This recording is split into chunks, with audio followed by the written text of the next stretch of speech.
Hello everybody and welcome to the channel. It's Paulie, Esther here, and I know I'm coming at you guys with a lot of news lately, but it's just the nature of the beast because there in fact is a lot of news. In addition to the chapter reveal video that Dead by Daylight put out today on their dev stream, they also gave us this designer notes package to read through, and I'm going to go over that with you. I kind of covered some of this stuff a few videos ago, talking about some new status effects and the fact that they were going to change the blood web, the way the blood web works, but I didn't have the specifics. So now they've written us this blog about the designer notes and how these things are going to work. So I'm just going to go ahead and jump into it and read through it with you now. So here we go. This was put up by Patricia on the Dead by Daylight official forums. Designer notes, new status effects, and the blood web changes. So here we go. It says, welcome to our first design update, a blog post representing the fine details of upcoming design changes. We're ready to share the details of two new status effects, one for killers and one for survivors, that will make their debut alongside the next chapter, as well as a much anticipated change to the blood web. So the first status effect is called Undetectable. The first killer status effect since Bloodlust, Undetectable consolidates our killer's stealth mechanics into one easily understandable status that can be applied through killer powers, perks, and add-ons. When a killer is undetectable, the following effects are applied. The killer's terror radius is removed, the killer's red stain is removed, the killer will not have their aura revealed, the killer does not trigger the jump scare sound effect, and the killer sees the smoky screen visual effect. So the smoky screen visual effect is the thing that you normally see when you're Insidious, where you have that smoke there on the sides. Terror radius is removed and red stain is removed is pretty obvious, easy to understand. Killer will not have their aura revealed. That means that you won't be detectable by perks like Object of Obsession, Kindred, things like that. As with most of our status effects, the undetectable icon will appear on the right side of the screen. When the new chapter releases, players will have an opportunity to experience this status effect for the first time with the new killer. We intend to roll out this status effect to the other existing powers, perks, and add-ons where relevant in upcoming chapter and mid-chapter releases. Perks would be like things like Tinkerer, for example, where you would become undetectable once a generator reached 85%. You would become undetectable. Those kind of things. Powers like Cloaking as the Wraith, Crouching as the Pig, those kind of things is what they're talking about that will affect other killers. So as I said, I thought that this would perhaps apply to the new killer, and it would also be a quality of life thing for existing killers, and that seems to be the case. We actually see an example of this in the video today, where the Demogorgon uses one of their portals to teleport to another portal, and as they are burrowing into the ground, once they emerge on the other side of the other portal, you see the smoky effect on the sides, which means that they are undetectable at that point. So it looks like when they are in the midst of their teleportation, they are going to be undetectable for a short period of time once they go from one portal to another. All right, back to the blog post here. The next status effect is called Oblivious. Oblivious is a status effect applied to unfortunate survivors that have no understanding that a killer is nearby. When a survivor is oblivious, the following effects are applied. The survivor does not hear the killer's terror radius, and the survivor is not affected by any effects that are conditional to being inside the terror radius. Being oblivious makes a survivor completely ignorant of a killer in close proximity, but at the same time they also ignore the effects of coulrophobia, unnerving presence, infectious fright, and other terror radius perks. As with the undetectable status, survivors will have the opportunity to experience this effect when playing against the new killer in the upcoming chapter release. Following this, we will include Oblivious and other powers, perks, and add-ons in later patches.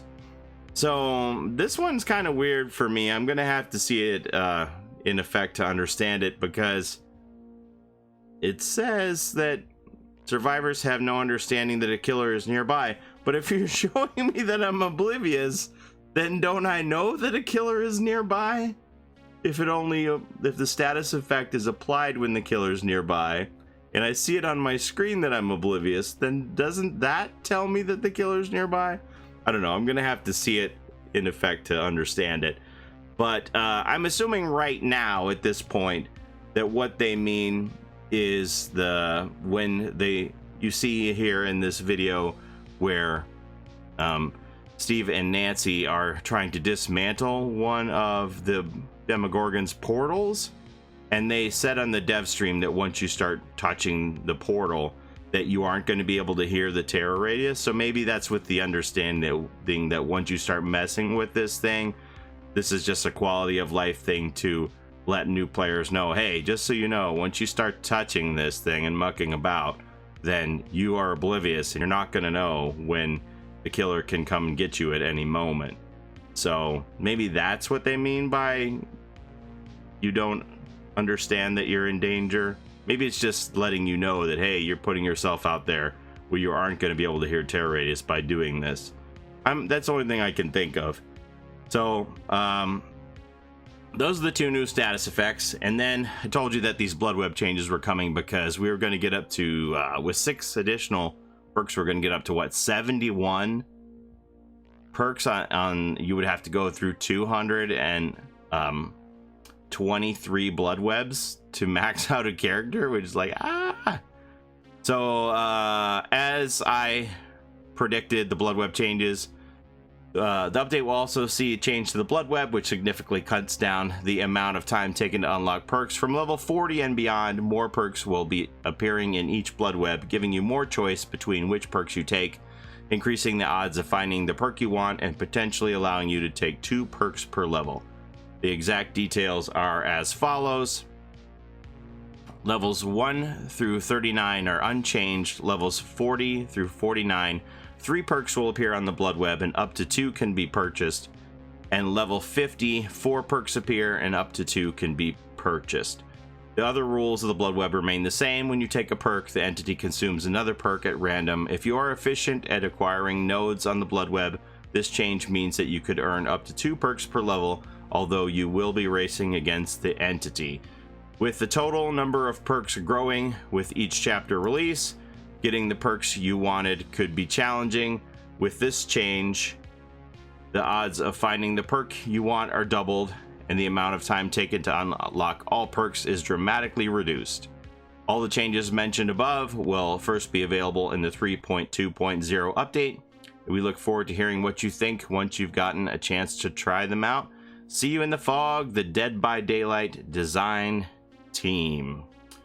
All right, so as I suspected, they're going to make it so that you can get up to 2 perks per bloodweb, which means that you're going to be able to max out your character twice as fast once you reach level 40. What should you do in the meantime? Well, since we're probably 2.5 weeks away from release, I would say you should spend your blood points on characters up to level 39 and then wait, because once they hit level 40, you're going to be able to get double the amount of perks you normally would. So that's what I intend to do. I may even prestige some characters that I wasn't going to and then bring them up to level 39 so that I can maximize my purchase potential after that. So that's what I have for you today. A lot of stuff going on. I suppose I'll probably make a shorter video condensing the reveal rather than have you guys watch that whole hour thing, for those of you who aren't interested in watching the whole hour. And there were no release dates announced today. This is under pretty strict protocols with Netflix, so they have to be very careful. Everything is going to happen on Netflix timetable, make no mistake about that.